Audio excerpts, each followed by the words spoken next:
We need to have a little talk. The title of this video may be a little surprising to some of you, but trust me, I have good intentions with what we're going to talk about. And it may seem kind of funny coming from me since, a good portion of the content that I make on this channel has to do with the mini systems. More specifically, how to hack the mini systems and add more games or more systems to them. So what made me think of making this video was a conversation I had on my Discord channel with a couple of the regulars there and comments that people have made over time on the different videos I put out.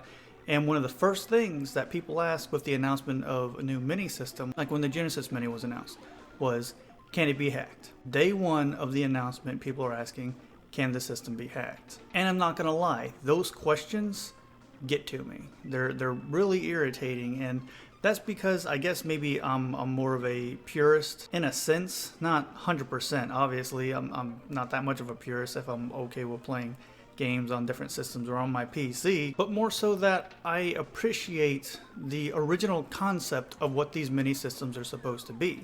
And when your first intention of hearing about the mini system is whether or not it can be hacked, I mean, it's almost offensive. It's not really offensive to me, it's not my system, but it's like, give it a chance. Why do you want to change something so quickly that could be great right out of the box? Now, that doesn't mean I don't agree with hacking these systems. Maybe the system comes out and, like the NES Classic, okay, came out with 30 games. Maybe you didn't like all 30 games that came on. You want to add your own games. I'm perfectly fine with adding more games, more Nintendo games to the system, which is what I'm planning on doing. I'm planning collecting all the mini systems. Once companies stop releasing these systems, that's what I'm planning on doing. Put the entire SNES library on the SNES Classic, or the NES Classic, or the TurboGrafx-16 Mini. When that comes out, that's only going to have TurboGrafx-16 games. So that's my end game with these mini systems. It's just that these companies keep announcing more and more, so I don't have time to stop. I have to keep covering the mini systems as they come out and doing more hacks and things like that. But when the news of a new system comes out, my first thought isn't, oh man, this would be great to hack. It's, wow, look what they're doing. Look at these games. Look at this, user interface. Look at these controllers. The system looks so nice. So the first thought that pops into some people's head is, man, I can't wait to hack this thing. There's so much more you can do if that's all you want. The Raspberry Pi B3, although it's made for other things, one of the most popular things to do with it is to run retro systems on it. And I can tell you right now that the community has gathered so much and become so big for that little computer that you can play a ton of things on it. More than any of these mini systems. And you don't have to deal with outside programs that's usually just flashing the firmware to the thing like I've done in a couple videos, and they're just adding your games. And you don't have to worry about cores and systems. It's just plug and play, add your stuff, and go. And I am not knocking the developers of like HackCheat or anything like that at all. I 100% respect the work they've done. This isn't about them or just the ability to hack these systems.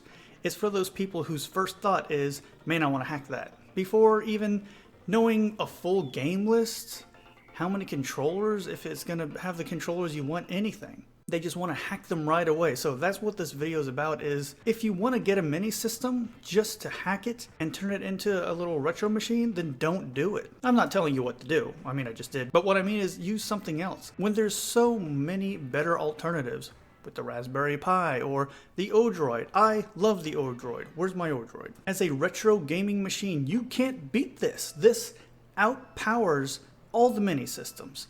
Even the Raspberry Pi B3, and I think 4 that just came out, the Raspberry Pi 4, this will play anything. It won't play some Dreamcast full speed or, some Saturn games, but that's because the Saturn emulator is the Saturn emulator. If you want a retro machine, get something like this, not this. If you take away the mistakes that Sony made with the PlayStation Classic and, you take away the aspect of it being a cash grab, because we all know that's what it was, what is this? This is for PlayStation fans to play the games that they had when they were younger.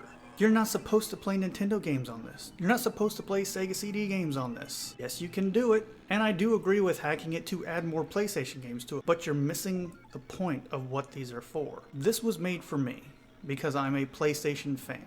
I grew up with this system. I played hundreds of games on the system when it first came out. Physical, actual CDs I put into this. Numerous memory cards. Most of my teenage years were playing this system. So I do get a little disheartened when the first thing that people want to do is get inside it and try and, do things with it that you weren't supposed to do from the beginning. What's the point of having all these mini systems if you're just going to turn it into a RetroArch machine? That's what these are for. I feel like I'm coming off kind of preachy, so I apologize if that's how I'm coming off, but it's true. When the first thing that I hear is, I want to hack it, just take a step back and appreciate what this system is about. Appreciate the user interface, or lack thereof, with the PlayStation Classic. But get excited for the system itself and not what you think it'll run. Because then it just becomes a circuit board with a fancy shell and some nice controllers. People have been making those for years for the Raspberry Pi. You can literally get any type of case you want that looks like a retro system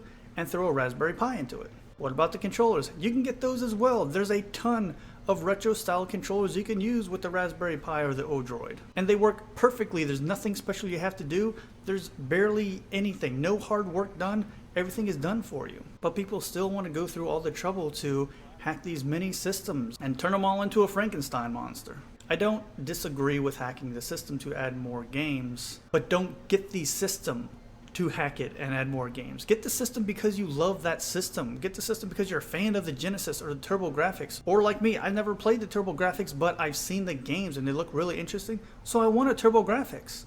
I don't want a TurboGrafx case with RetroArch built in. I want a TurboGrafx Mini to play TurboGrafx 16 games on it. And have you seen the menu for the TurboGrafx Mini? It looks so cool. I'll try and show a clip somewhere right here.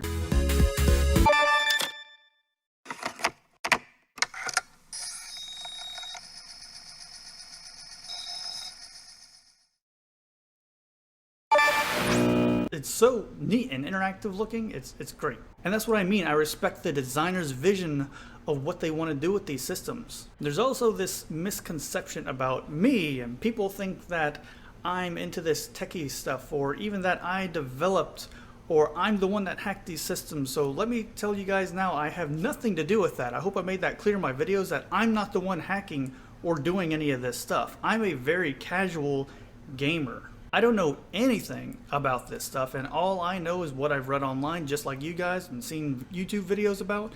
I don't know how to do any of this stuff. I just try and simplify it so that people like me, who don't understand how this stuff works, can get it working. That's all I do. But in the end, I am a fan of gaming, not just retro gaming. I know it comes off that way, and that's because I don't like titles. I don't like being called a retro gamer, because I'll play some PS3. If you got a PS4, I'll play some PS4. I don't have a PS4, but I'll play it.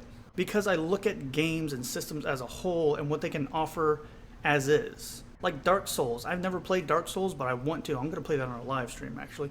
But Dark Souls, that's not a retro game. People kind of compare it to like retro game hard, because it's not that it's unforgiving, but it just doesn't hold your hand. And I appreciate that, but it's not a retro game, and I still want to play it. I played Demon Souls. I have played some Demon Souls. That is a game to play. I put hours into Demon Souls, so I'm really excited to play Dark Souls sometimes. But like I said, I don't like labels. I don't like being called a retro gamer, although that is what I spend a lot of my time playing. I always go back to the retro games because nostalgia or whatever reason, but I just like video games altogether. I spent a lot of my childhood and teenage years, and even like my early 20s, playing video games. When I was in college, me and my roommates, we would play video games all the time, probably a little too much sometimes. I think we stayed up all night playing Shenmue on the Dreamcast, or Illbleed.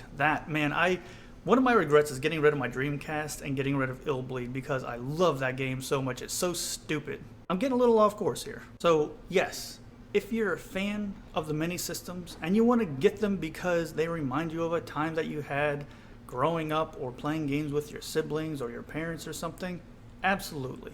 Get all the mini systems you want. I'm getting all the mini systems. I love the idea of being able to play these on modern TVs.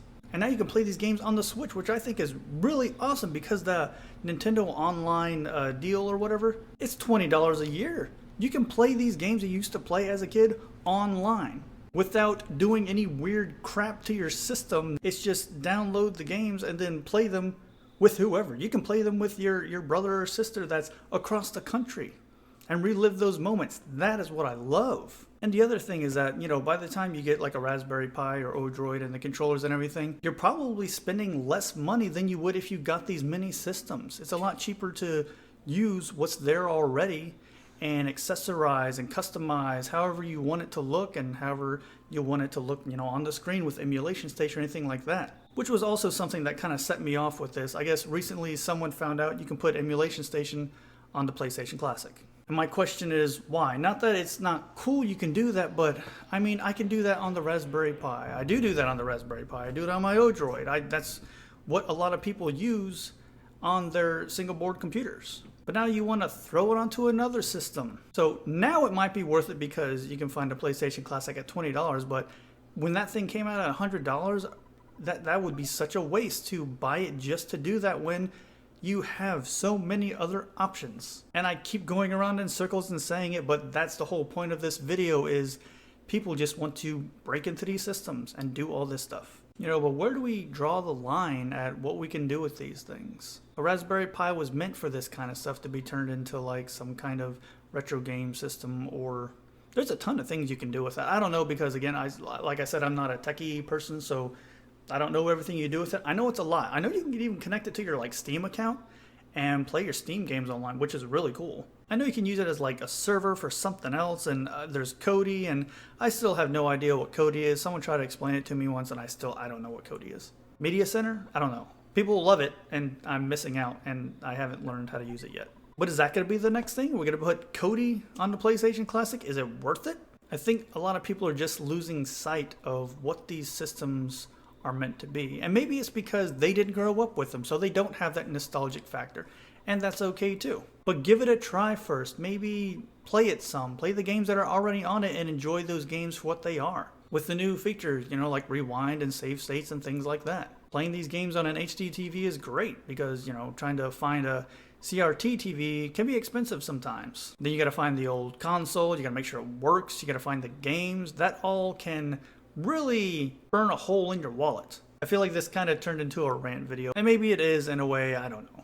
What I'm saying is give these systems a chance before you start doing. Some people are buying these systems just to hack them, and for whatever reason that the developers or the creators, the companies put them out. I know it wasn't for that. I know obviously they knew that people were going to get into them and hack them and things like that, because everything can be hacked. There's not one piece of electronics on this planet that someone can't get into and manipulate how they want. But just because you can doesn't mean you should. At least not in the depth that we're doing it now with adding all these third-party apps. And I use RetroArch on all my stuff. I hardly ever, I don't play games on Canoe or anything like that. I use RetroArch, which is great. Don't be pushy with these developers of HackG and things like that to hack the system right away. They have other things they're working on too. Just be happy with what you have. That's the main point I'm trying to make. There it is. Be happy with what you have. Don't worry about what version a program is on or if it's still in beta or anything like that. That's not important. You have this system that can play 30, 40 games, and you're worried about what version the next hack is going to be. Play the games. You spend so much time hacking the system. Have you played any games? Or are you so worried about adding more games, adding more borders, that you don't even get to enjoy the system? How many of you have even beaten one game since you started hacking it? But that's the thing, I get comments too about that saying, I'm so busy adding more games that I haven't beaten anything on it. So then what's the point if all you're going to do is keep hacking and hacking and hacking the system, but you never play it? Why do this? Why get a mini system? All right, I'm done. I'm going to step down from my soapbox or whatever you want to call this. Just had an idea that I would share with you guys, and every once in a while, things like this get to me, especially since I have so many people coming to me at once from different avenues saying, hey, when can we do this? When can we hack that? Blah, blah, blah. And it just eventually will get to you when that's all you hear about, hack, hack, hack, instead of, man, I love this system, or I love that system, or I love that game. It's all about hacking. So let me know, do you disagree with me? Am I coming off as preachy? I'm not trying to tell anybody what to do. I'm just giving my opinion. But let me know in the comments what you think. Are you getting these systems just to hack them? Are you one of those people who just can't wait to get your hands on it, or can't wait for a new hack to come out? Or are you the type of person who remembers these systems and wants to play them for what they are? And that's the type of person I am. I will enjoy the Sega Genesis Mini when it comes out real soon for being a Sega Genesis Mini. Not a Game Boy Mini, not a Dreamcast Mini, Saturn Mini. So I'm done. Like I said, leave a comment, Let me know what you thought. Let me know what your thoughts are on the new mini systems coming out, the Genesis in almost a week, and the TurboGrafx 16 coming out next year in March. If you made it this far into the video, I really appreciate it. Thank you guys so much for watching. Leave a comment. Let me know what you think. Am I full of crap? Because I could be. Maybe it's just me. Maybe I'm preaching too much. But as always, thank you guys so much for watching, and I will see you next time. This is the part of the video where I thank those users who support the channel through Patreon.